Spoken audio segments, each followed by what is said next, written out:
Oke, Kak, gimana nih rasanya main film terus beradu acting dengan para pemain dan ada yang senior juga, Kak? Ada Mas Cicus. Ini sebenarnya film udah lama banget, emang udah 1 tahun yang lalu. Yang dulunya itu senang banget. Aku tuh sampai ceritain sama almarhum dulunya. Aku bilang aku ditawarin film nih. Tapi pemainnya semua senior loh.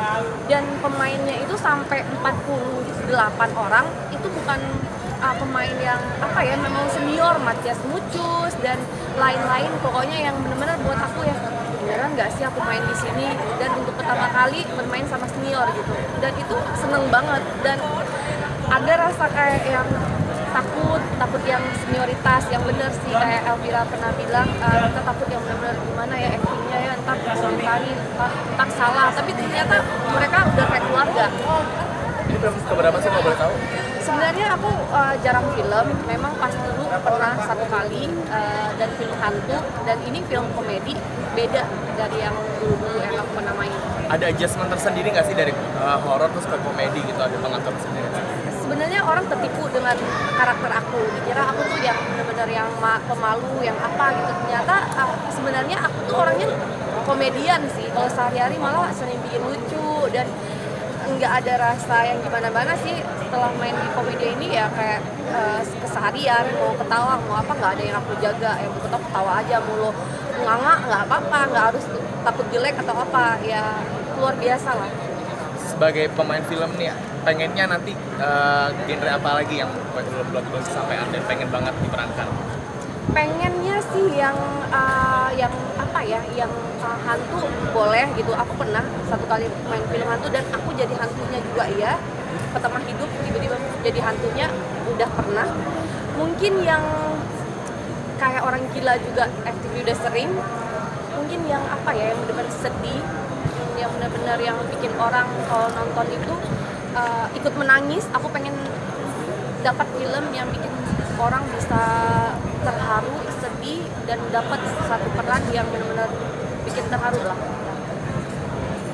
Ya, Mbak, ketika mendapat tawaran kan sempat konsultasi dengan suami itu. Nah, seperti apa sih Mbak pada saat itu, Mbak?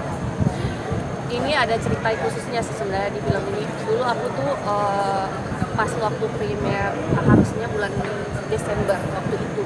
Nah, waktu itu aku bilang sama suamiku, bulan Desember tuh kan dia sibuk sama almarhum. Aku bilang, ntar ada premier kayaknya sibuk banget ya, nggak bisa nonton, aku bilang gitu. Terus dia bilang gini, tenang aja, Seventeen bulan 1 udah nggak main lagi kok. Itu jadi firasat, sampai kejadian itu jadi firasat. Nggak sakit, bulan 1 nggak main lagi, itu kata-katanya. Dan sampai ada dan dia nggak ada, aku kayak sedih sih sebenarnya. Dia pergi ke premiernya sendiri ya, padahal dulu emang janjian berdua, karena aku yang excited banget. Aku bilang ini film lucu loh, muka kamu jadi jelek, nggak make upan, nggak apa gitu kan, harus nonton ya gitu ya, bener-bener ya. Tapi jangan ketawa ya, apalah gitu ya, ntar muka aku ini. Pokoknya kita udah bicara tentang film ini, bener-bener yang excited lah, tapi sedih karena dia nggak ada. Tapi ya udah lah ya. Kak, sorry punten nih, ini kan prosesnya dari beliau masih ada dan sekarang hingga filmnya mau rilis pun sudah tidak ada gitu. Bagaimana, adakah cerita tersendiri gitu, Kak, filmku ternyata nggak ditonton sama orang paling sayang gitu? Sebenarnya jujur aku tuh sebenarnya udah nggak mau pergi ke premier ini. Aku bilang kalau memang ada jadwal syuting yang lain, kayaknya aku mending nggak usah ikut deh gitu, nggak usah pergi, ngapain juga pergi gitu, yang ada terkenang. Emang benar, jujur dari hatiku gitu, karena aku awalnya memang udah janjian sama almarhum untuk pergi sama, dan pas manajerku bilang udah nggak apa-apa ditemenin gitu. Ya udah, tadi pas nonton kerasa kalau ada dia pasti yang ketawa di samping aku nih, lihat acting aku, apalagi di situ bahasa Melayu kan, sedih lah. Tapi sempat menemani proses syuting nggak sih, Kak, sekali 2 kali gitu? Dia cukup nganterin doang, jadi kan itu memang di perkampungan, dan itu memang situasi syutingnya itu nggak memadai lah untuk bawa anak-anak karena emang di perkampungan gitu, dan dia cuma nganterin, dan aku bilang suruh pulang, anak-anak mending dibawa aja ke mall, aku biar syuting di situ.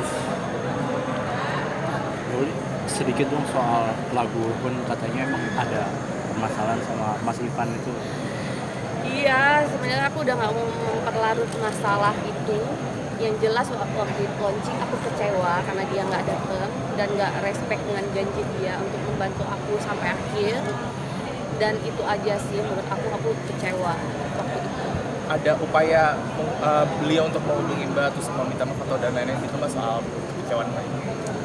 Dia ada WA, cuman takut memperkeruh, aku mending diam aja dan nantilah kapan manajernya dan kita akan ngumpul duduk bareng untuk membicarakan soal ini. Tapi buat sekarang ya mending diam dulu deh. Tapi deep inside gitu Mbak pengennya tuh seperti apa nanti endingnya penyelesaiannya? Endingnya di sini kan cuman meluapkan kekecewaan dan aku sudah sampaikan tapi mungkin dia kurang mengerti dan dia nggak ngerti perasaan aku ternyata memang kecewa banget, makanya aku sampai ngomong ini ke media. Memang ada belah pihak mungkin mending nggak usah di media lah gitu. Jadi sekarang aku nggak mau berpuluh lagi, mendingan kita bicarain di belakang. Kira-kira kakak tahu nggak sih alasan utamanya dia kayak tanda kutip lepas tangan itu nggak sampai akhir? Karena ada belah pihak yang nggak menyetujui karena ada gosip waktu itu tidak di pikiran mereka itu beneran dan sebenarnya ya nggak mungkin dan ya salah paham lah dan akhirnya dia memilih untuk membela yang ini ya, tapi aku nggak menyalahin gitu, cuman aku menjelaskan di sini bahwa dia adalah kakakku, dia adalah abangnya almarhum. Dan aku cuman mau janji dia gitu sampai akhir gitu dan cuman rasa kekecewaan aja. Komunikasinya sekarang gimana? Komunikasinya sekarang aku udah diem aja, nggak mau bahas lagi karena pada dasarnya nanti tambah nggak enak lah ya, tapi ya itu kecewa aja. Tapi punten nih Mbak, emang sebelumnya nggak ada kesepakatan maksudnya yang hitam di atas putih gitu bahwa memang kontribusinya sampai mana sebesar apa sebenarnya? Sebenarnya kan kontribusinya dia sama manajemennya, sama label, dia kan ada labelnya tersendiri dan aku ada label aku sendiri. Nah pada waktu itu kalau nggak dia mau pun nggak akan ini terjadi kan intinya itu. Dan pada saat kesini kenapa yang aku kecewakan kenapa ribet? Nah itu dia, kenapa kok susah, kenapa nggak kayak awal-awal bersemangat, kenapa di sini kok aku susah banget hubungin, padahal kan kita keluarga. Nah itu aja sih kekecewaannya dan launchingnya pun aku masih berat banget gitu. Soalnya lihat teman-teman pada ada pasangannya tuh aku sendiri gitu yang, ini abangku nggak datang, itu aja sih yang kok abangku nggak datang ya, kok kakakku nggak datang, itu harapan itu.